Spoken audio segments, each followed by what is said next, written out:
Welcome to the Jess Connolly podcast, where we talk about living fully awake, spiritually, mentally, physically, and emotionally. Here, we don't strive for perfection, we pursue wholeness. And we believe that women who are awake to the goodness of God cannot help but bring light to the world around them. This summer, we're mixing things up with Summer with Friends, a special season full of life-giving conversations and encouragement. Each episode is starting with a short chat or coaching session, just you and me, and then we'll head into an honest, hope-filled interview with one of my friends. Whether you're listening on a walk, on the way to work, or from a beach chair, I hope this time leaves you more grounded, more joyful, and more fully awake in Jesus' name. Let's go. Hello, friends. It is Summer with Friends on the Jess Connolly podcast, and we're so glad you're here. We're so excited about this episode. We're so excited about this week in general. We're opening all of these Summer with Friends interviews with just a quick, fun little intro, just something that's on my heart or mind that I think might be on your heart and on your mind today as well. And so I'm so excited about today's episode, but I also want to get into our first little intro, which I'm calling it my rant about texting. But to be totally honest, I think it might be less of a rant and more of just a genuine conviction that I'm feeling for a lot of us. And I don't know if you need to hear a friend say it as well. So that being said, this is my rant about texting. First, I'll say I have felt this way a very, very, very long time. As it is right now, in the year of our Lord, 2025, I think I've probably been disappointing people in my capacity for texting for about 10 years. For about 10 years, I have not been meeting people's expectations as it pertains to texting them back. How big of a deal is this in my life? I would say it's like a pretty significant deal. And ranging from like the tension I feel about it to like the way people express their frustration or tension with me about it, it feels like an almost everyday occurrence. Like either I feel anxious about it every day or not anxious, but I feel like aware, or I at least notice my proclivities and the way it affects other people. Or someone says something or I feel like I have to say something to someone. So all that being said, I've had this mini podcast intro planned for a couple of weeks now. I was sitting with the team. We were planning out these Summer with Friends intros. And I said, maybe I should do something about texting. And my team was like, it's been a while since you said something about texting online. Why don't you share about that? But this is how daily it feels in my life. I woke up this morning. I had my quiet time. I got my writing done for the morning because I'm in a book writing season right now. I went to go walk my dog before I came into work. And as I was walking my dog, I was listening to voice memos and catching up on a couple of text messages. And I had gotten a text message this morning from someone who said, listen, I had actually responded to them pretty quickly. So they had sent me a text this morning and I responded this morning. And after I responded back, they sent a message back and said, wow, I'm really surprised you responded back so quickly since this is such a room for improvement in your life. And they were trying to say it like funny, like not like this is a problem in your life, but like you texting is such an area where you have room for improvement. They were being cute and sweet and fun. And my friend, that being said, what I'm saying is this comes up daily in my life. I don't text back as quickly as people would like, but this is the my rant portion of this. When did we consent, fellow friends, sojourners, ambassadors in Christ, when did we consent to being reachable all day? I don't remember when I consented. I don't remember when someone like presented me with an agreement and said like, okay, you pay for your cell phone bill. Now that means you have to be reachable all day and you have to respond and you are on the hook to do that. And I don't necessarily feel like it is a cultural expectation that I want to consent to. I don't necessarily feel like it is one that is super healthy for me in a variety of different reasons. Now, listen, does this mean I hate texting? I really don't. I like texting my friends. I like having the capacity to be able to say like, hey, let's meet up here.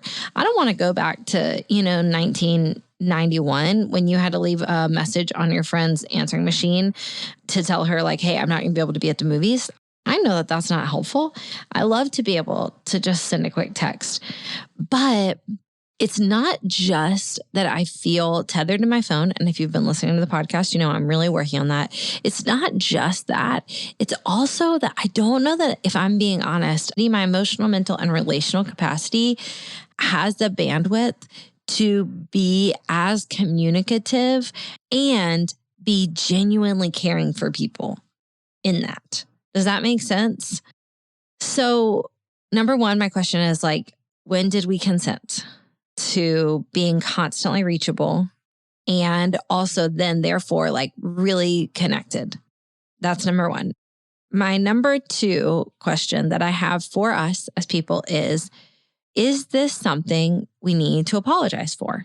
So when I've talked about it in the past, I've said I try really hard not to apologize for my capacity or lack thereof as it responds to texting.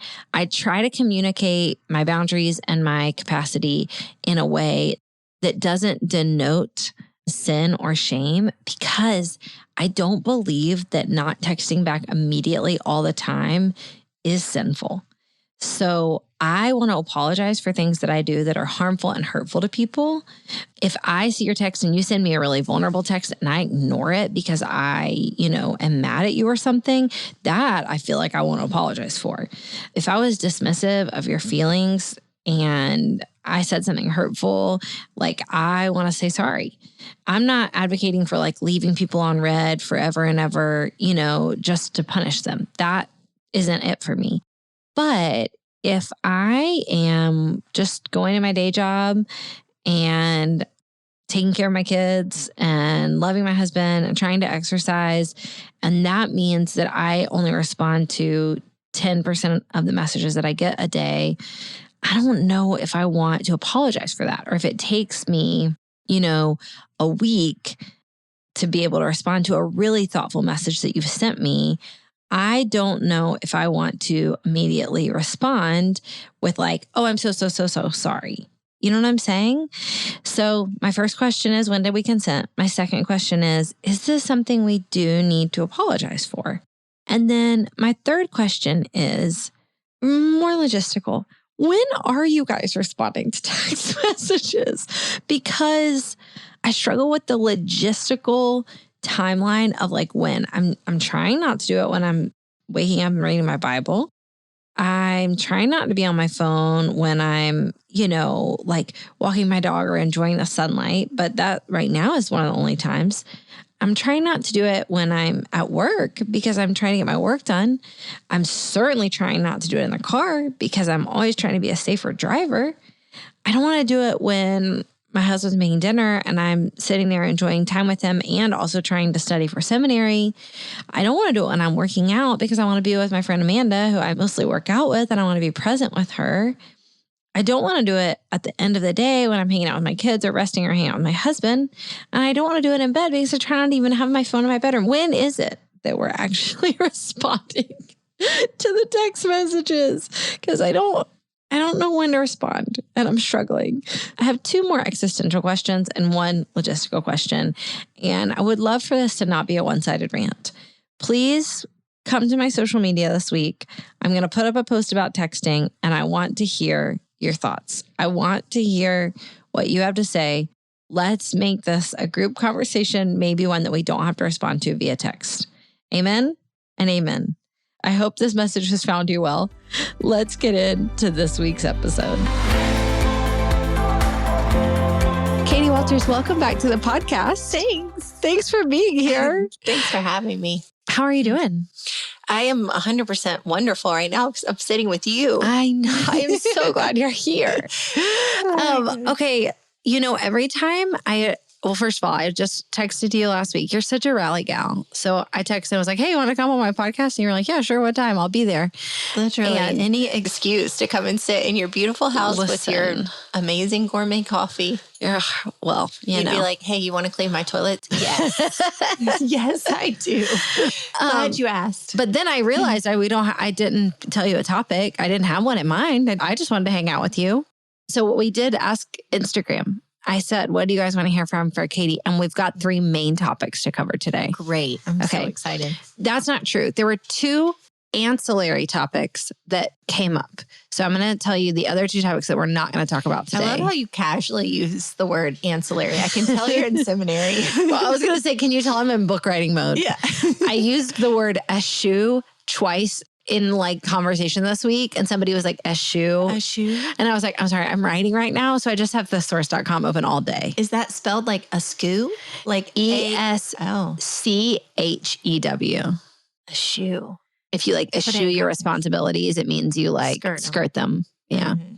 What I wanted to say was there were 2 big questions that came up, or like 2 buckets of questions that came up, but you have already recorded episodes with me about those. So I'm going to reference them right now.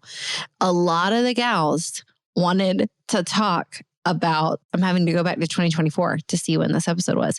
A lot of the gals wanted to talk about fashion, and they wanted you to talk about fashion. And I said, oh, we did already do that episode. And I don't know about you, but I feel like I heartily stand by just anything I said in that first episode. Same. The only thing is, I think I was talking about clothing rhythms at that point.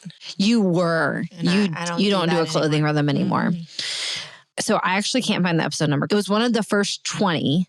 And then I'm going to bring up the second episode people really wanted you to talk about. But I was thinking about it and I was like, I actually think I know how to dress for my body a little better than I used to. I think even 2 years ago. Amazing at your fashion. And remember one thing you said in that episode that we were really different on is that you kind of thought it through. Yeah. You had like the plan. Yeah. The Pinterest board thing. I still plan it. I still plan my outfits. Yeah. Do you want to see like the next 10 days? Yeah. Like LOL. I just asked you if you wanted to borrow my boots to go to Colorado, and I could tell on your face like, oh no, I already know what I'm doing. Wow. Yeah. So, I mean, I already have impressive. At least the next 10 days of outfits planned. Mm-hmm. I still do that. But it's not that I feel like I maybe know how to dress for my body better. It's not necessarily that. But you know what it is?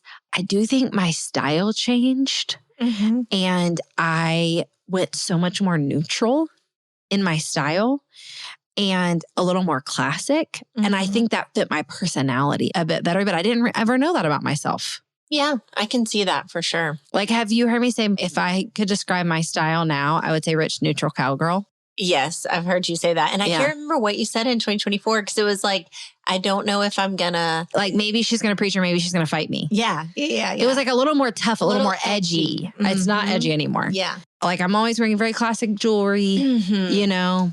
I think that will like age so gracefully too, that look. I just don't think I knew that that's who I was. I figured it out like in the last year. I just bought a new cardigan and I was like, I just didn't see myself like loving a cardigan so much.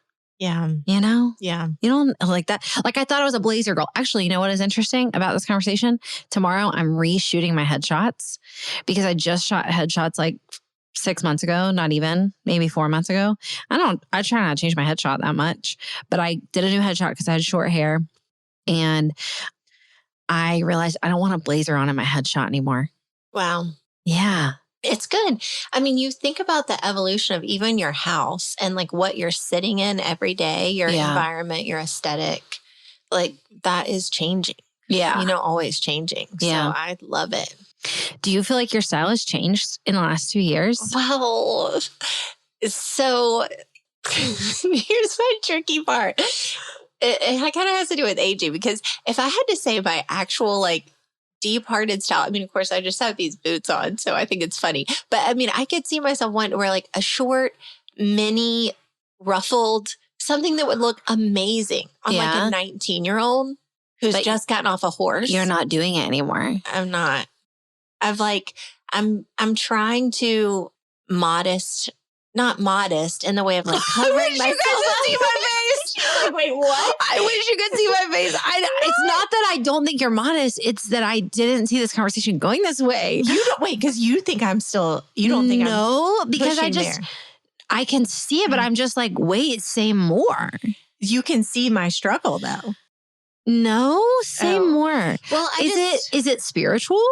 I mean, maybe. I mean, I'm someone's mother-in-law. Oh. So there's a piece of me, not that I just want to find my feminine version that is maybe less cutesy, but more still like me. I wish you guys could see my face. I'm confounded. She's like so strange. I get it. And I'm like, yeah, I see you're doing that. Yeah. But I didn't. You didn't know that it's transitioning. I just feel like this is stuff we usually talk about. I know. And it's been a minute. Well, okay. Imagine a lot of women as they get older, they do go more classic or they go towards pants or cardigans and that's not really me. I don't really like pants. You know that about me. So I feel like I'm just trying to find my way without looking like I'm in a straight muumuu, and tennis shoes, because I never even really got on that trend. No. Dresses and tennis shoes. No. I'm just trying to find my path, that it feels like me, that's feminine, fun, lighthearted, but is now, grown. Okay, if mine is rich, neutral, cowgirl, do we want to pick your words right now? Yeah, let's so do I'll it. say You gotta in help this, me, 'cause you have all the words. Was it in that episode? I think it was in another episode that I talked about rich, neutral, cowgirl, that I think I've talked about it with my home. I think anytime you're designing anything, it helps if you pick 3 words. Yeah. Like this is what I want it to feel. Yeah. So for my style, I picked rich, neutral, cowgirl. And by rich, I do not mean expensive. I mean, I wanted the way I would look to look quality, put together well. Neutral, which was a surprise to me, which that doesn't mean I don't wear color. It's just, I realized I bet you would notice this. How layered necklaces are still such a thing. Anytime I try to wear them, I feel fussy, which I'm like, I just want to wear the same jewelry most days. Yeah.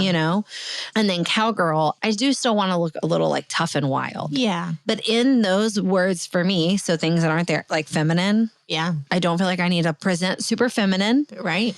I just feel like, I don't know. Mm-hmm. So is mature one of your words? Oh, Lord, I hope not. I mean, could it be more like reverent? Elevated? Elevated. That's reverent better. is bothering me. I don't I think what I want to say to you is do you need deliverance? Is this a bondage? Is this a shame thing? No. Is it a lie or is it a truth? No, not reverent. Reverent is not the right word. Maybe respectable, but elevated. Not okay. The thing is, you get to this point, mid-40s. This is my favorite podcast episode. I wish you guys could see my face. I'm never gonna have so much regret. I've never wished I had a video more. This is the problem with thinking out loud. I haven't really even processed any of this. As every listener is it's perfect. We know. We notice this. No, I don't think so. So I just think I'm ready to, I don't know, reverent is probably not the word, but I'm ready to, I don't want to be immodest in the sense of cutesy, silly, something that is not taken seriously. Let me try some words in my on for clothing. you. Yes, please. Demure. Is this a word you're trying for? No, I don't think good. so. I don't like that one. Yeah. Okay. Nonchalant, no. No. Mm-mm. Neutral, no. No. I'm not afraid elevated. to take up Are you space. okay with elevated? Elevated is perfect. Elevated is perfect. Here's the thing. I don't really like wearing earrings or jewelry. You know this about me. Yeah. But most of the time when I'm going to get dressed, I just feel like a small earring is what I need. Okay, I have a question. Is understated one of the words? Yes, that could be. Yeah. I think elevated might be closer. Elevated is probably closer, but not fussy is a cornerstone thing for me too. I don't want to wear a bunch of necklaces or and not everybody who wears a bunch of necklaces looks fussy. My friend Liz, Liz looks like she slept in all her necklaces and it looks great. I put 2 on and I'm like, you're a dum-dum. Totally. Take that off. I have friends that work out in them and I'm like, that's what I want. I want to wear a necklace while I work out. Me too. I do too. I can't. Same. I can't. Same. I have worn it to a workout class and taken it off in the middle. Mm-hmm. Same. Because I'm like, I can't live like this. Yeah. So I think elevated is a word because I don't even necessarily like rich, I'm not into like name brands, but I also don't want it to look janky, No, I don't think that's a thing for you. It's not. But like everything you wear always looks very quality and well made. It's not like, you know what I'm saying? Yeah. Like I don't want it to look, but I do not care at all. Like anything about, Okay. So would you say elevated? Would you say feminine? Because I think that's part of what we're picking up on. For sure. Elevated feminine. And unless there's another word besides feminine that means like frilly and beautiful. Well, what about whimsical? Is it a little whimsical or is it like definitely not whimsical? Maybe, because what would whimsical be? When I think of you, I'm like, there's always like a little glitter in your eye. Like you've always got a fun plan. Fun. Yeah. Like a little pleasure. So like your outfit feels like that. Like today, I'll tell you guys, she's in a beautiful blue and white longer dress. It's like maybe midi, but like almost ankle length with like a fun toile pattern. But she's wearing it with like really beautiful cowboy boots. So like to me, a little bit, it looks like maybe you just like, you're going to have a party. I can't tell. Yeah. Yeah, that's good. Maybe we're going to have a church service. Maybe we're going to have a party. We did an episode on fashion. We just did a mini one. But like we already did an episode on fashion. If you look in episodes, I believe it's in between 1 and 20. Then the other episode that people asked for is that they asked intensely for marriage topics, which I'm probably going to veer to. We're going to veer to at some point. You did write a book on marriage. New marriage, same couple. Mm-hmm. Wildly important book for so many people, for so many marriages. I can't suggest it enough. And that we covered in episode 21. I interviewed you and Josh. Mm-hmm. But we'll probably still touch on marriage a little bit today. So I will say, like, they did ask about fashion and they did ask about marriage, but we're not going to do a whole episode, even though we did a mini episode. So we have 3 big buckets. The first I'm calling General Sister Trivia. Great. They have General Sister Trivia. So as you can imagine, when I said, do you guys have any questions for best older sister in the world? Katie Walters, how many messages do you think I got back that were like, you guys are sisters every time? I actually don't. You are different and it doesn't hurt my feelings anymore. But I don't call people who are my sister, not my sister, my sister. Do I? Sometimes, but it's cool. I mean, I think I use sister friend. Yeah. But yeah, that's kind of... Now I want to confess, I think I do it sometimes too. I think I got that word from you. But when I say my sister, I mean, I have 2 sisters, Katie and Caroline. Yeah. Caroline was on just a couple episodes ago. So we are actually sisters. Mm-hmm. But I did say in the Instagram post, the best older sister in the world, Katie Walters. And still I got messages that said, which one's older? Even though I said the best older sister, which really concludes for me that people think I'm older and they like don't believe me. Well, when I say you're the older sister. We're in that phase too, where it's like, you can't tell necessarily right away. No, nobody can tell. If we're in person, you sometimes can. Because you look whimsical. They just think you're older because you're more successful. That's not true. That is not true in any measure of success, unless you're counting Instagram followers, which is monopoly money. So no, that isn't true. You're the older sister by 3 years. Mm-hmm. And then Caroline is 14 and 11 years younger than us, respectively. Mm-hmm. People want to know, how often do we see each other? And also, in light of that, where do we live? In relation to one another. Mm-hmm. So we live now a little closer to each other. Closest we've lived since I moved to Charleston. Yeah. So 20-ish minutes on a good day. No traffic. I think 20. How often do we see each other is the sad one. So sad. Well, I will say until 2024, we always saw each other once a week. I mean, because we typically saw each other once a week because we had family lunches. And so that then I think lent itself to us seeing each other more. Yeah. Because we would have that touch point and then we could say like, hey, Tuesday night, what are y'all doing? Yes, that's true. That's true. So then we went through like a really challenging year. Yeah. That people know about in 2024. And I think all of our family rhythms were just like totally new. Yeah. And so from that point, I think we're still like rebuilding some consistent rhythms. Yeah. Because we did a lot of just like some girl time with just my mom and Caroline. Yeah. We both have spent a lot of time with just my mom. Yeah. This past year. And so I would still say we are together as a family twice a month for sure. All together. Yeah. But and the four of maybe us. 1.5 times a month. Yeah, maybe. Yeah. And I will say we go through spurts, like almost all families, because we're all in ministry and we all work, et cetera. So we go through spurts like holidays. I'll see you every day for 15 days. And then summer, if we're in a good pocket, I'll see you a lot, but we're not in a good pocket this year. All our trips overlap poorly. Yeah. So I don't like that. Our trips have overlapped and our kid flow is unique. Oh my gosh. Because neither one of us have kids that we're we can not in just the same bring to whatever we're doing. Our kids who are the same ages, just really only Asher, Benja, Ari. Cannon are our busiest kids with their own things. That's right. So Ari and Cannon are the closest in age of all of our kids. Yeah. That's not true. Glory and Abel are 6 weeks apart, but they're both so busy. And Ari does football and basketball and Cannon does baseball. Opposite sports schedules. Yeah. And then Asher and Benja, I feel like would see each other more, but they are both in that like, we got to make money. We're 15. Totally working as much as they can. Yeah. Glory just lost her girls, like with both my girls moving out. So we're in an interesting kid flow. So then your kids left at home, our younger kids, I don't have any younger kids. Yeah. So I just come and go all day to this quiet, empty house. Yeah. Like I'm an empty nester. Amazing. It's so sad. Until they're all home and then I can't. And then it's like they're right on top of me. They're literally sitting on top of me. Think about all the different seasons we've had of living here. Like there was times where we were working out together 2 or 3 times a week. Remember that hot yoga season? We liked that hot yoga. That Bikram thing we used to do. Yeah. I think all sisters, you just have to ebb and flow. You do. Even if you live in the same city. Yeah. Our mutual friend, Kenzie, was telling me her sister was in town and they had all their kids together. And she was like, however many, I think 6 kids under 5 or something. And I was like, it was the first time I've had that older mom thing of like, cherish it. Yeah. Because we just used to have those long summer days together. We used to get together every February and like plan our summers and plan their summer camps and BBSs together. And now I'm like, see you in December. So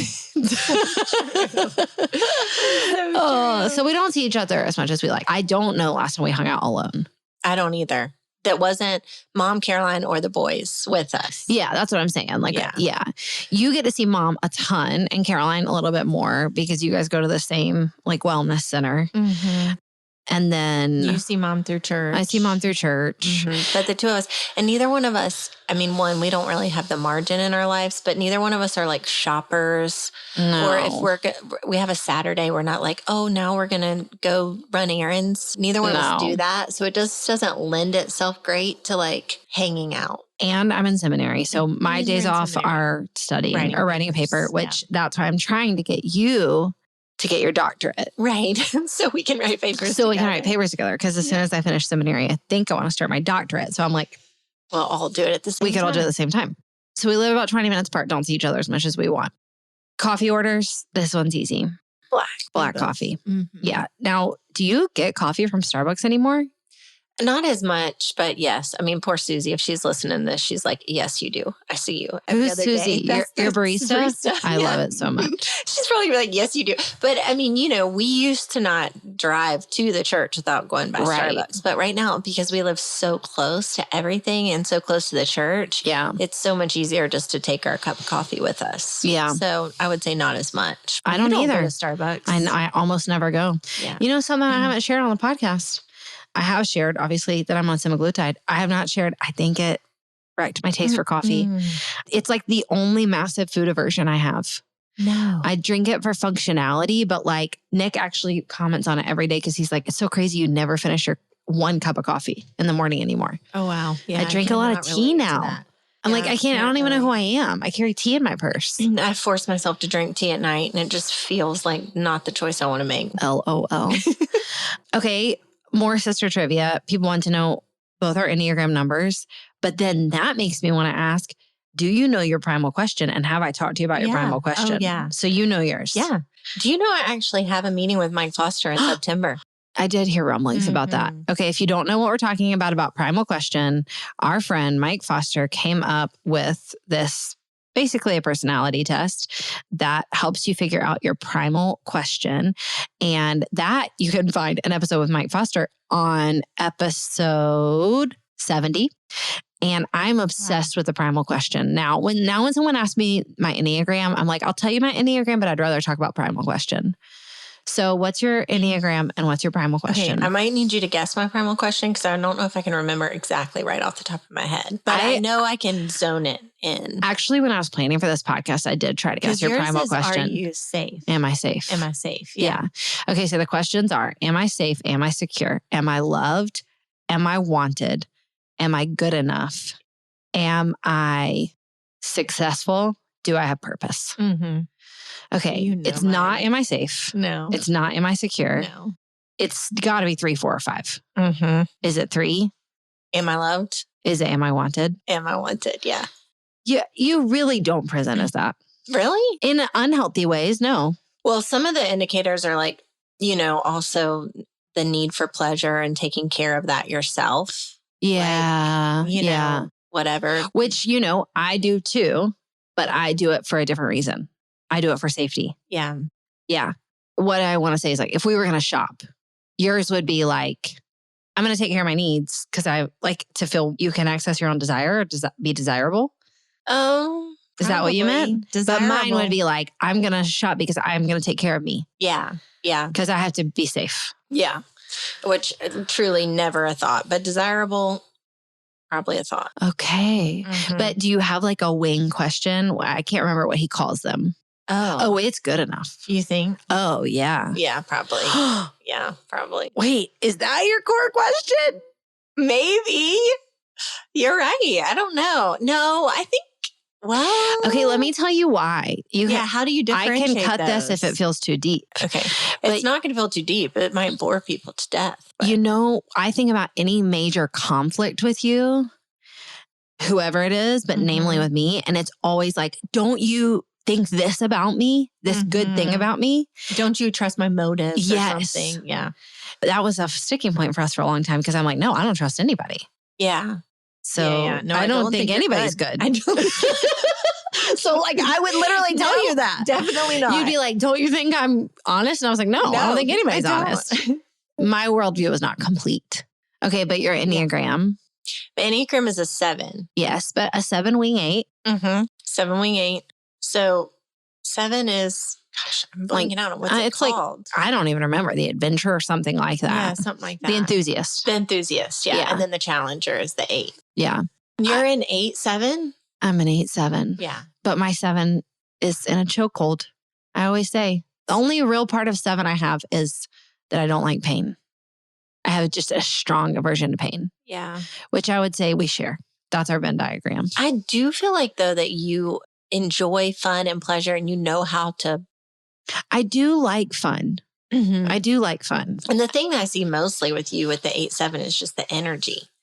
8s and 7s are going to bring energy into a space. Yeah. It just depends on what the space is dictating. It's true. And you can bring in party energy. Yeah. If you're not feeling responsible to affect the change, it's true. You'll bring 7 energy. Yeah. I can't imagine what that would look like, only because of the nature of every space I enter. You feel like I have to make it happen. Yeah. Okay, that's fun. And then other sister trivia, people wanted to know, in light of your coffee order, how your teeth are so white, which I would agree. Like, you do have very white teeth. Do you whiten them? No, I don't think they're all that white. So, okay, we're going to talk about comparison a little bit and sister comparison, but I'm going to offer this up as an initial example of something that if I were going to struggle with comparison, it would be this. I work so hard on my teeth and they're not white. And you don't have to work on your teeth and they're white. Yeah. But I'm not here with whitening strips. But you do go to the dentist a lot. You like I go to the dentist every 6 months. Yeah, you're faithful about that. The dentist. Yeah. But you know why? Because you like laughing gas. And I have an Enneagram 1 friend who, she just thought it was absurd that I didn't get my teeth cleaned every 6 months. Mm-hmm. And so it just felt like an adulting thing of like, oh, that's all you have to do is make an appointment and get your teeth cleaned. But that's the hardest part about teeth is they're pretty much predetermined. Yeah, you got what you got. Mm-hmm. Yeah, you got good ones. Well, thanks. Yeah. I felt like they're chiclets for a long time. They're perfect. Remember those little I remember you would call them chiclets, but they're perfect now. Wow, thanks. Never had braces. They're so straight. I'm just going to I've had braces like 3 times all day when I'm dying about my hair next week. Okay, we're going to get to hair. We're going to get to hair in a minute. Okay, so that's the end of sister trivia. You're older. You don't look it. I really need to take an appointment at the med spa. I just, anyways. Next huge bucket the gals want to talk about is multi-missional things, you and me. And I will say this is something that is true about both of us. It's true about every woman in our family. Yes. We got different irons in the fire. Yes. We have different roles. So to preface, will you give like a short bio? I'm already laughing. I love this so much because when I go on a podcast and somebody's like, can you describe your job? And I'm like, I sometimes feel like I should lie about how many I have. But now I'm like, oh, this is fun to do it with someone else. And I'm like, do you ever want to lie about how many jobs you have? No, because you're not embarrassed. I'm not embarrassed about it, but I do think both of us, the interesting thing about us, because I do think we have this entrepreneurial, whatever business gene, but I think both of us would really love to say, like, we do this. We had 100%. And so it's just always so interesting. So I'm like, I was really a school counselor. I thought that's my thing. That's all I'm going to ever do. And so it's just always so interesting when I'm like, oh gosh, I really don't do just one thing. It's really interesting. Yeah. So what all do you do? Tell us about it. Well, I'm, a mom of 7. That's right. But 2 have flown the coop.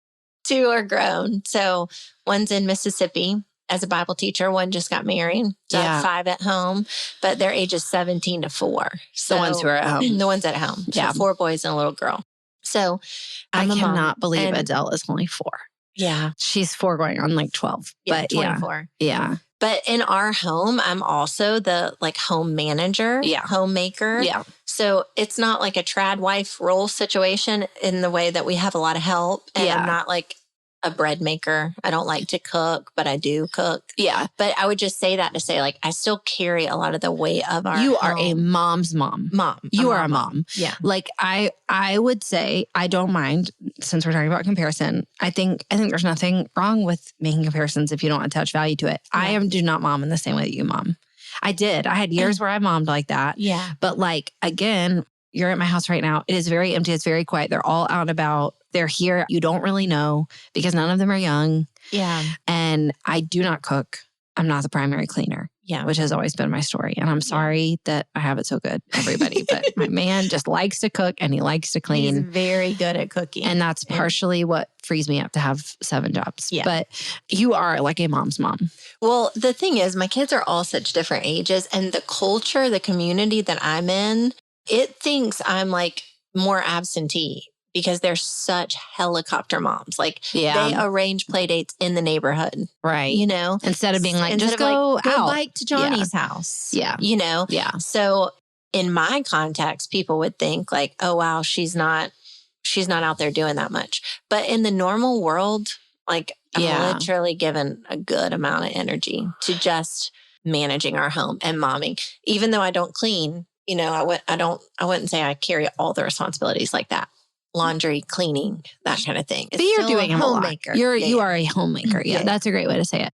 So I had to do that. Then I lead Francis and Benedict's, a nonprofit out of Togo, West Africa. So we have a staff team and a volunteer team of 12 people. So it's an amazing team.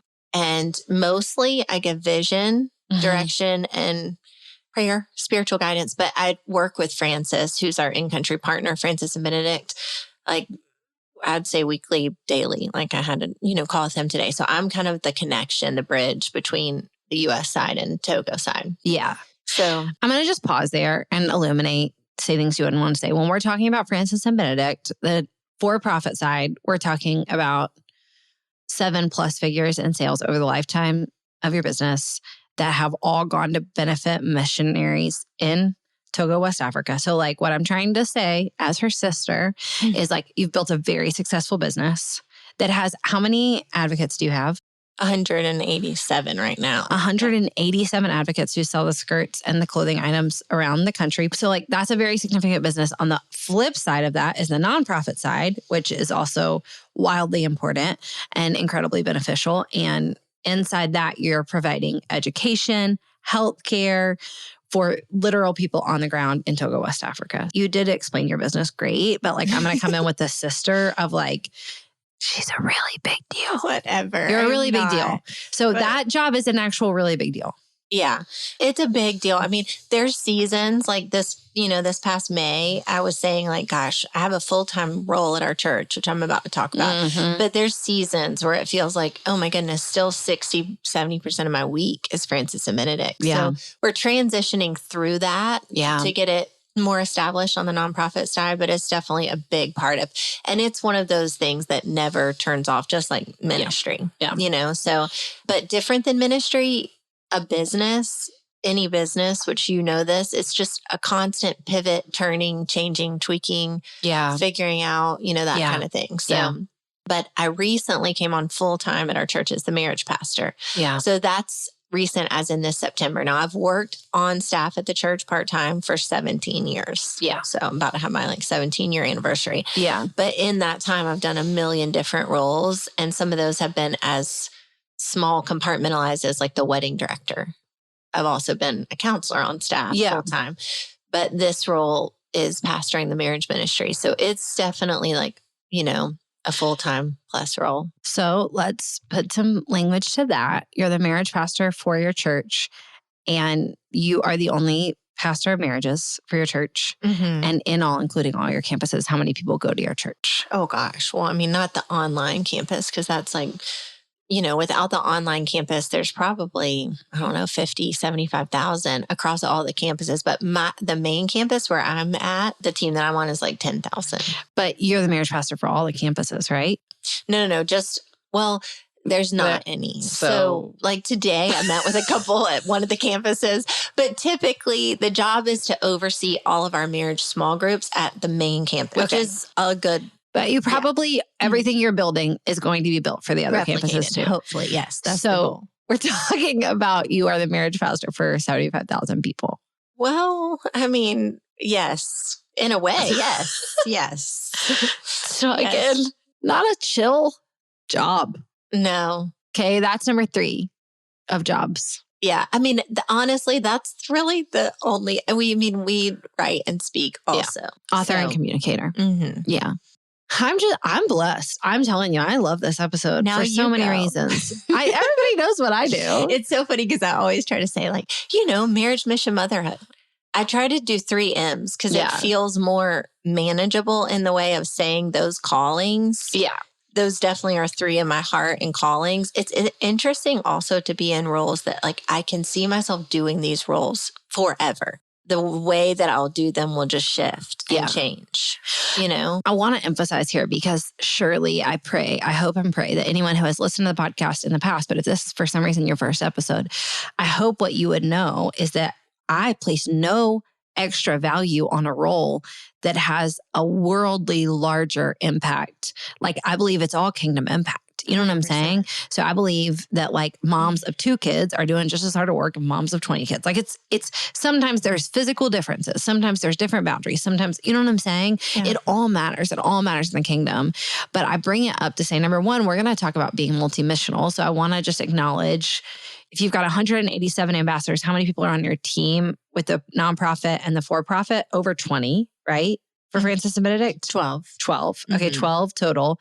And then there is a scenario wherein 50 to 75,000 people, if they were who could help my marriage, that at some point they're going to be directed to something you've touched. Mm-hmm. If not, then the 10,000 people who really would go through a program that you're leading. Yeah. And then the hundreds of people you're going to actually meet with. So I'm I just want to acknowledge and hold that is a lot. I don't mean that's a lot in a shameful way, but I wanted to say all that to say none of it is more important in the kingdom. Everybody's role is really important in the kingdom. Yeah. Also. Well, and one thing that encourages me where I'm sitting at right now, which I hope this encourages somebody that's sitting in a different seat. So when I was at home, most primarily as a stay-at-home mom, working part-time at the church, I wanted to go on missions trip so bad. I felt like I had this heart for missions. Yeah. And so I started praying over this big canvas, world map that we had in our house. Yeah. And I just started praying for the nations. I really don't know that anything I'm doing right now is more effective, more powerful than those moments. if I'm being totally honest. Yeah. And it encourages me because in marriage ministry, I have all these big dreams of like things I would like to do, like really go after the Goliath of like divorce in our culture or what big dreams. But I really encourage myself with like what I'm doing right now, the couple I'm praying with, the ways that I am asking God to teach me, grow me, is not going to feel any more significant than whatever 10 years from now. So it does help to have the life under you to realize that like, yes, the roles shift and change, the responsibility may increase, pressures are increase with that responsibility, but significance, no. The significance doesn't increase. Yeah, the significance for eternity is like only He can see. And you know. Hey friends, if your summer is anything like mine, it's loud, it's busy, and it's moving fast. But here's the good news. You don't need a perfectly quiet house or an hour alone to be in the Word. You just need a few moments and maybe a pair of earbuds. With the Dwell Bible app, you can press play on scripture while you're prepping to take the kids to camp, while you're folding laundry, while you're sitting beside the pool. God's Word meets you right in the middle of real life. I love the Dwell Bible app. If you've been around the podcast at all, you know I'm obsessed with it. And I have found myself spending more time in scripture by listening than I ever expected. It's helped me stay grounded, even in the busiest, wildest seasons like momming and working in the summer. This summer, let scripture move with you. You can save 25% off a 1-year subscription or 50% off a lifetime subscription. Go to dwellbible.com/Jess. Again, dwellbible.com/Jess, and that link is also in the show notes. What are your strategies for like multi-missional? Like what helps? Because if I could combine this with our third conversation, which is going to be about comparison specifically in sisterhood, I would say if I was going to feel jealous about something with you, I would feel jealous about your proclivity to peace. You know what I'm saying? You rarely seem stressed. Yeah. Well, you're not. I'm not. I know. And I think that another thing, that could be a genetic thing. Because Josh and I, we just went to this conference and I'm literally watching his Aura Ring, whatever data every day. He's stressed and we're sitting there learning. We have nothing, no pressure. I'm like, babe. He's like, I know. It's just like an internal. Yeah. But you probably would say about him that he carries more like pin up. Oh, I would definitely think Josh is stressed. Yeah. I mean, I will never get an Aura Ring for this one reason because everybody I know is getting pinged all the time saying they're stressed. And I'm like, I know I'm stressed. I don't need a ring to tell me. But I say that to say like, I don't know if I would over spiritualize that or just say like, there is a wiring, straight genetic wiring somehow. I'm happy for you. But otherwise I'll say one benefit for me is I am not task oriented. Yeah. I am people oriented. You are task oriented. Josh is task oriented. When you're not super task oriented, you learn to delegate and let go of a lot of things. Let me say this, because I will say you have a superpower of delegation. It's not like when I look at your life that I'm like, she doesn't do anything. Because like you get a lot done. Mm-hmm. You're a doer. You know what I'm saying? Yeah. If I go to your house, like you're doing things. But I do think you have like a superpower at like bringing people in and making it great for them. Yeah. I think that's called leadership. Yeah. And so this is interesting. I'll just say this because I just had a meeting this morning and I don't want to say too much because I don't want to like give it away, but there's this system thing that we have to do in church that is pretty tasky. Like every day you're having to follow up with multiple people who are making inquiries. Okay. And so people either get a volunteer to take that. I think that's great leadership of like, hey, will you log into this ministry platform and follow up with these people every day? I have not found that person. I don't know who finds the person that just wants to do their emails for free. I don't know. That's not really my form of delegation. But instead, I figured out a system. I have this app, this text expander thing. I just have a very easy auto system that I'd reply and send to them when my launches are, when, so good. that kind of thing. So I think it's either delegation through people, if it's something that's in their wheelhouse or something compelling that I would actually want to do. Yeah. Or it's just figuring out, okay, this one's going to rob me of time. So I've got to bring somebody in. I got to bring somebody in, or I've got to let it go. I mean, we've talked about this with text. I mean, I go to that unread messages, and people will tell me this. Like, I try to tell people now, if you want me and you want to make sure I respond, you need to email me. Yeah. Because I do that unread thing every night and I just clear that thing out. I get to who I can, but I'm going to tell you something. The beginning of this episode, the intro to this episode, I've already recorded, because in the Summer with Friends episode, I'm doing like 5 to 10 minute intros. And the intro to this episode is my rant about texting. Really? Yeah. Yeah. I still can't do it at night. Yeah. I can't get it done. It's impossible. Here's what I'm wondering, Rubes. Okay, right now I have 76 unread and many more that are read that I just need to respond to. Yeah. But this is what I'm wondering about the task-oriented thing. Also, just for clarification, let me give you some information. I just called her Rubes, which is not her name, but we call her Ruby. So if you were like, wait, what word did she just say? I wonder if part of what makes you better at getting tasks done is that they don't feel heavy to you. Yeah. So you're like, you can just do it. Whereas I will walk around like on the verge of tears of like, I haven't answered my text. But I not only do I feel hyper responsible, and then when people get frustrated with me, I am like, I know, let them down. I'm the worst. And you're like, interesting. Yeah. I don't find any worth in that. I'm not motivated by tasks. Yeah. So I do think that's probably a piece of it. I mean, I'm not going to say it doesn't have its downsides. My team members might be like, yeah, we wish. We wish you would feel a little more stressed about that. Well, I mean, again, we're like melding into the comparison conversation, but I think, and this is just like a sister observation as well. What I will say is I would say like what you and I both notice about ourselves, and what I think people who love us and are in our life would agree, is that we both give the other people in our life maybe permission to treat us particular ways. So I give people the permission in some unhealthy ways to treat me as if I'm responsible. Yes. I act like I'm responsible, so then they treat me like I'm responsible. That's right. Yeah. Whereas like you do not give people that permission. Yeah. So it is so normal for me in my everyday life for someone to come to me and say, hey, you hurt my feelings, or you let me down because you didn't do this thing. And if I told you what the thing was, you would be like, that is not a reasonable expectation. Totally. If I told you, you would say like, no one should have had that expectation of you. Yeah. And I'll be like, right. It's something about the way I present myself that's like, hold me accountable for this. Yes. Tell me it's my fault. What's yours? People and time with them. And like it's accessibility. Like time. Yeah. Exact. So I was thinking about this the other day. I cannot remember the last time someone asked me to do a task.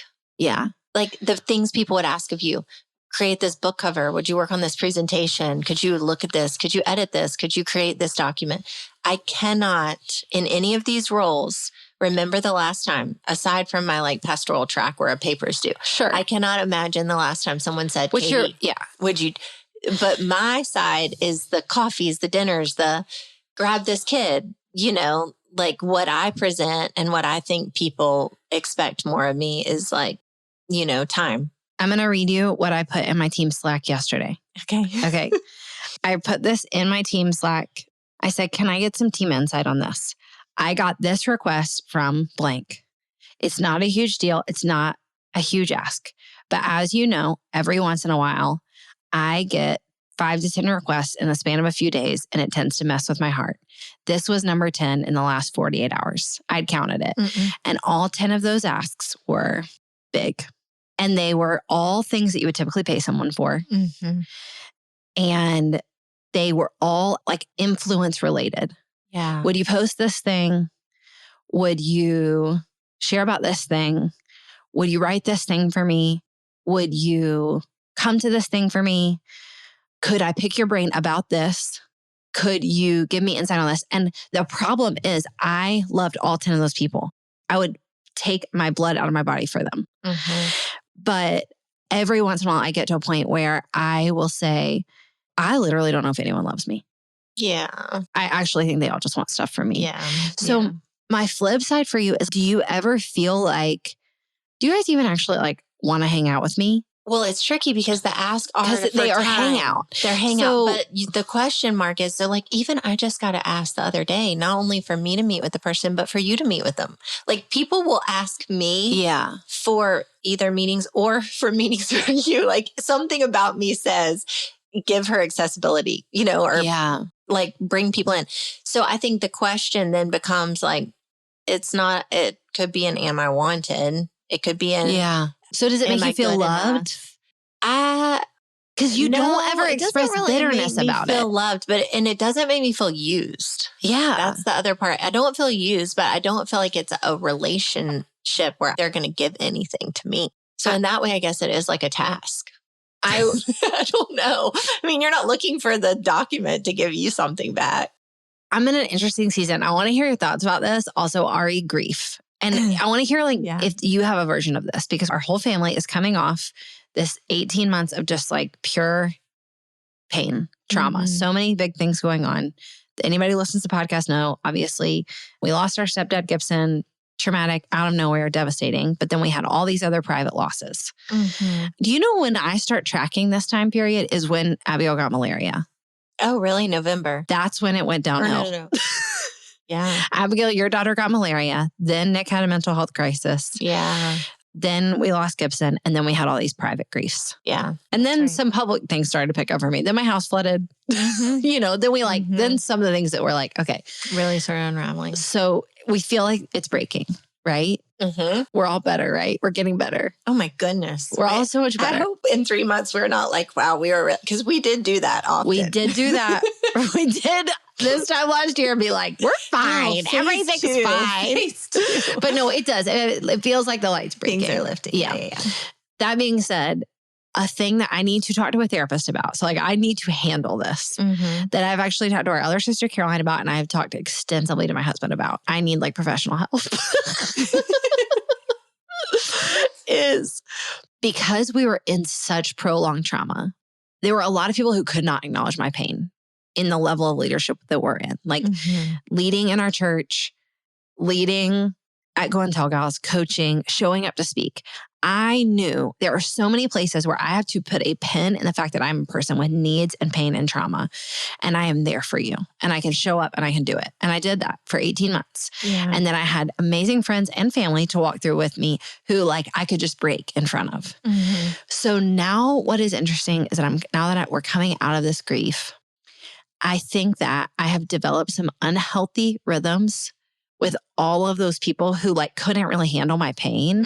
So I will just tell you, I have had no less than 5 coffee dates and or dinners in the last month where I'm going to tell you this is really messed up about me. Okay.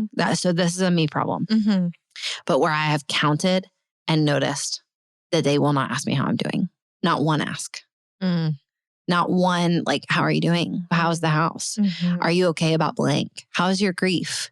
And some of it I know is maybe like, okay, I developed some unhealthy conversational, relational rhythms here. Some of it is probably sinful and selfish of me that there's this part of me that's like screaming, that's like, ask about me. Yeah. But you don't have this at all. Because, I mean, again, I think one, I was afforded the opportunity to like not be functioning as high as you were through the hardest parts of my pain. I mean, I truly stopped a lot. Well, everybody did. I feel like everybody acted how you would normally act in grief. For whatever reason, I didn't get off the conveyor belt. Right. Yeah. You know, I know some reasons why you didn't. I just couldn't. Right. I just couldn't. Right. I had to write a book. Right. I had to host retreats. I had a business set up on, you have to keep going. I kept running my podcast. Yeah, I just had to. Right. Yeah. So when I say afforded the opportunity, I literally mean afforded. Was afforded the opportunity to do that, you know? So in that way, there's that. The other thing is people, to me, like, you know, I'm not looking for things from people. And there's so few people I actually want to know how I'm really doing. I mean, that's just me being... But that's my thing is I don't think I really want them to know how I'm doing either. I've gotten to some kind of like broken thing where I'm noticing. Yeah. Well, I need to talk to a therapist about this. Yeah. And I need to heal. Do you have anything you want to confess that you need to heal after 18 months of pain and trauma? Yeah. I mean, No, she's fine. No, I mean, I think, again, because I'm a people person and sometimes I can be idealistic about like how many friendships, real relationships I have or I want. Yeah. I just have to remind myself that like deep relationships that are both and give take are very few in this life. Yeah. So everything else is an outpouring. And for me, I have to be the one to set the boundaries to that outpouring, to give what's in my heart to give, whether it's coffees, meetups, dinners, all those things. Yeah. And the same is true for you, like when it comes to task and all that. And those boundary lines change at every season. What are you willing to give at this point? The biggest things that shifted through me through all the grief stuff was just this idol of motherhood that was really had to come down. And so I feel like that's what I'm still processing is, where am I making motherhood or my kids or their devotion to Jesus or our family unit or what I'm wanting from our family unit an idol. Like that's still coming off of me in this time. Okay, so we're going to show our soft underbelly a little bit. So without sharing the stories that we've decided not to share publicly, we can say we did start a club called the Tortured Parents Department, TPD, because there were some hard motherhood things for both of us this year. Are you at a place where you can say some things you like learned in kind of killing that idol? For sure.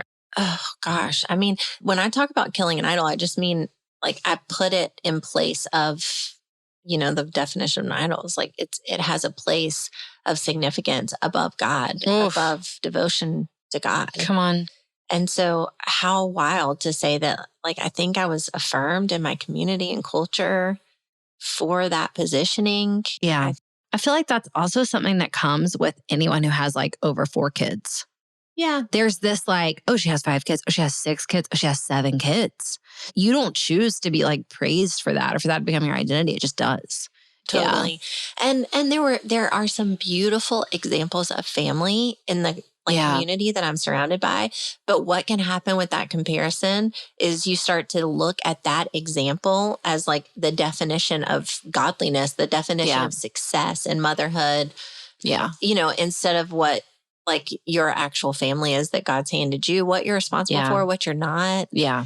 All of that. So in a lot of ways, the idol just had to burn off to say like, if I have Jesus, is it plus nothing? Come on. Is Jesus plus nothing what satisfies my soul? Yeah. So, I mean, that was like the big question. And then I would say it's still peeling back those layers because you feel like, whoa, I feel so different in my soul than I did this time last year. And then you go through a wedding or then a kid leaves and you're like, okay. Yeah. There's still now this new piece. Yeah. Yeah. So I'm honestly so grateful. I'm so grateful for the pain that it was like, we're building this family still, but we wanted 7 kids. In 2021, we took this big family vacation. Like we did it. The dream was accomplished. We have 7 kids. I'm so grateful for this pain early on to help like shed some of that, while I'm still trying to mother and parent. Like, for example, when we were launching our book, we were on 67 podcasts that year. And every single one of them, we were like, do you want to know the best thing in our life, though? The best thing in our life is our kids. Yep. Is our parenting. Yeah. Did we take pride in that? Honestly, we really felt like, gosh, this is all mercy. Right. This is a grace. Yeah. Did we like literally hold that thing so tight? Yeah. And I'm so grateful for that pain, like at the start of this journey, to really help me see and feel like when that soul is, The other thing that really changed for me is I think I had some like main character energy in motherhood in a big way. I think when I first got married, I had a lot of main character energy as a wife. Me too. That, was a painful fire to get out. Yeah. And I think in motherhood, I had a lot, have still, but like growing through it, a lot of main character energy. Like, this is my choreography. This is my unit. This is my family. And you are characters in this story of my motherhood. Yep. And that was a big chain that fell off. I personally think everybody has main character energy in their motherhood. I think it just depends on how quick you're going to figure it out. And I think what's interesting is I think even some people who look like they're really obsessed with their kids, like sometimes is like they're obsessed with their kids about them, like, and about how it makes them feel about them. So I just want to say, I think everybody kind of does. I want to read you something really sweet about my main character energy. I found this the other day.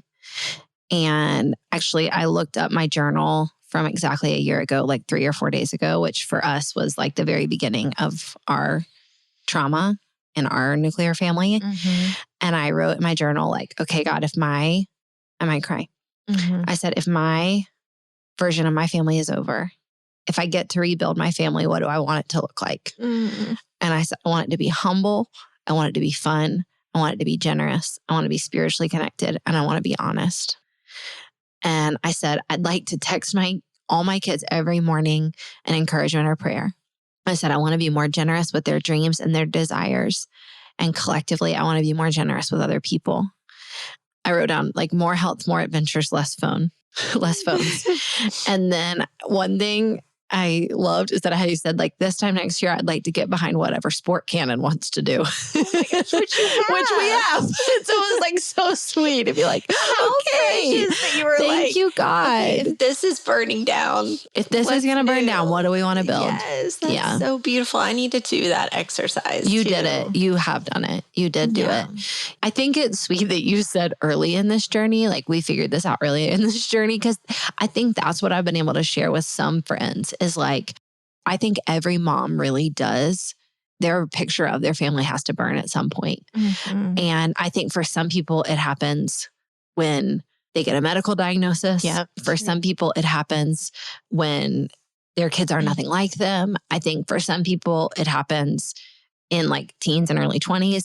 And then I think you're right. I think there are a few scamp families that get away with like, they don't actually know it until like their kids are 30 or 40. Yes. And then they're like, oh, this isn't the dream. We're not actually all healthy, you know? So I don't know if we got it like early, but like we certainly got it profoundly. That's really true. I say early and it's like, oh, I've been a mom for 24 years. So glad I caught on to this. So glad I figured it out fast. But no, I mean, I feel like we had versions of it, but I feel like in the past year it was like, yeah, your version's going to burn. And your version is your kingdom. Like your version's your kingdom and God hates your kingdom. He loves his kingdom. Yes. You know? Does. Yeah. Some of my cornerstones related to that are this, like about a year before our really hard season, God gave me this word, and I feel like he gave me for this season.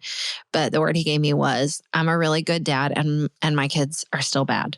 Like I'm a perfect dad and my kids are still make bad decisions. And I feel like he gave me that ahead of time, not to prove to me that I'm a good mom, but to say like, it's just the wrong question. Yeah. If your kids are struggling, if they're making decisions, if they're hurting your feelings, if they're hurting their feelings, if they're doing something crazy, like it actually just isn't about you. Yeah. You get to say like, okay, hold on. What ownership do I have? Yeah. You know? Yeah. What can I shift? What can I do? But like, it actually isn't a direct tie to like my godliness, my righteousness, my character, my worth, my value. Yeah. And actually, when you know that, then you are so freed up to say, what did I do wrong? And how could I do it better? How could I have less main character energy? For me, how could I be less controlling? You know? Yeah. So that's one of my cornerstones. My other one is like, it sounds so trite. I have two other ones. And both of these sound really cheesy and trite, but I don't care. They've just changed me. Okay. My next one is, God loves your kids more than you do, which like sounds so trite, but like there is something really deeply freeing about that to say like, you actually do love my kids more than I do. Yeah. Okay. I'm going to release that. Then another one that I heard, so cheesy, but has served me a lot, is you can't save your kids from their testimony, which helped me so much. Sounds cheesy. And then my last one, I don't know if you and I have talked directly about this, but certainly everyone in our family has kind of gone around the bend this year about prayer. And like, you know, our mom is such a prayer warrior. Her book was on prayer. I would say we all had a pretty robust theology of prayer. And then also your functional and your formal belief about prayer is going to shift when you pray for big things and they don't come to fruition. But so I would say the thing that I learned most about prayer, I think I may have shared this on the podcast, but if I haven't, I'll say it here, I had a young gal come over a couple weeks ago and she was like, hey, it was like literally, she was so humble and so wise and so sweet. She came over and she has a young baby and she said, I want to know like what, I'm just laughing already. She was like, how can I pray for this baby, this sweet young baby under 6 months old? I just want to protect him from pain. Like, how can I pray for him? And what I said out loud was, I don't think I'm safe for you right now. I was like, wow. I just don't know that I'm like a safe person to ask that to. I don't know that I have like a godly answer right now. Mm-hmm. I certainly don't have a tidy answer because I just told her, I was like, I just wore out the carpets praying for my kids from the moment they were born, from before they were born. And it didn't save them from pain. They're just getting started in the pain of their lives. That's all I said. I was like, I don't think I have a safe answer for you right now. I'm sorry. I want to have a more faithful, like pastor's wife response, and I don't have it right now. So hit me later. I was like, ask me again in a couple months. Okay. And then before she left, I said, I have a responsible answer. I said, however you pray for your kids, I want you to pray for them in a way that takes pressure off you. What you are doing when you pray for your kids is giving them back to God. You are surrendering them and saying like, help. Do what only you can do. But we get this really messed up idea about prayer where we believe it's like a prosperity gospel. And if I say these exact words and these exact scriptures this many days in a row from the time I'm pregnant with him, and if I don't, it's all over. And like that makes God that makes him a genie in a bottle. Yeah. That makes us God. Yeah. That makes our prayers God. And so I said, however you pray, where I've really landed is like praying for your kids, you got to do it for a million different reasons. It changes your heart for them. It reminds you that you're a daughter, that he's a good father. I believe that when I pray for my kids, Holy Spirit, I'm just more open to hearing wisdom about them and for them. But I don't think I'll ever advocate. What you're not ever going to catch me doing is putting up a graphic that says, pray these 5 things for your baby. Because I do believe that somehow communicates to our brains that do not understand the gospel. If you do 1 + 2, you will get 3. If you pray these words, God will do this thing. And there's some wild mystery in there, but it's not that simple. At all. You remember when we were going through the wedding with Abigail and I said, like, I just don't like it when moms get to that point of the wedding and they're like, I prayed for this. Yeah. I've prayed for this spouse every day of her life. That's why he's here. And all the times they say that, I know they're not trying to say like, I accomplished this. Yeah. But I just knew somewhere in my soul, it would take something from who they were as people, who their hearts for God, what God had worked in them. Yeah. And make it about me and my performance. And I just felt like through that, the Lord was like, it's both ways. Like it is. You don't want to take any credit for it. And you don't want to take any of the shame or condemnation of it either. Exactly. Like, so much of it is timing and temperament and what he's doing in their lives. So 100%. Yes, we pray all the time because that is our relationship to their creator, to our creator, to change us. But the other thing about getting no's this past year, getting a no from God is, to me, we grew up with a mom who was very quick to say no. Yeah. And I don't know. I just feel like it hasn't thrown my faith because I'm like, when it throws people's faith, I kind of look at them like, how were you parented? I've heard no's a lot. I mean, a lot of people tell me no. Yeah. A lot of leaders that I have tell me no. I feel like I get no's. So when God says no to something we're asking, I don't think like, well, he doesn't exist or he's not good. I just think like, okay. I don't know. I really agree. It's very simple. It's not. It's actually not simple. It's probably very deep. It's probably very mature. And I will tell you, I was with you on the first 4 no's. I was with you. I know. Our whole family was like. I know. When Gibson died, I don't think one of us shook our fist and said like, "How dare you, God?" Like, I don't know. Maybe we didn't moments, but like our mom led so well in this for sure. Yeah. So that one didn't get me the way that I thought it could have. Yeah. You know what I'm saying? Yeah. I was like, yes, this is devastating. It does not make sense to me, but your ways are higher than ours. Yeah. Also, he wins. Yeah. Like he's in heaven, but it was like number 5 through 575 that were hard for me. Yeah. Well, and some of again, like I'm saying it also on the other side of pain, it's easier to say like, oh, he said no, sometimes because you're on the other side of it. I think that desperation is what is meant to drive us to connection with him. The desperation that says like, 100%. What the heck? Are you moving? Do you 100%. see this? 100%. You know, all of that desperation and honesty. I think the faith side of it that says like, you know, when he doesn't answer, like, is he still faithful? Is he still there? Yeah. I think you can have all that desperation, which we have shown this whole past year, and grief and honesty without abandoning who he is. Yeah. Even when we have shaken our fist, 100%. we have done it to him with him. Exactly. Yeah. Right. So that it could produce something in us. That is my verse of the year. Yes. Did you know that? Yeah. No, I didn't. That was literally my verse for 2025. Yeah. Where else would we go? Yeah. Yeah. Yeah. If you don't know about that passage, it's beautiful. It's in, I want to say it's in Matthew 7.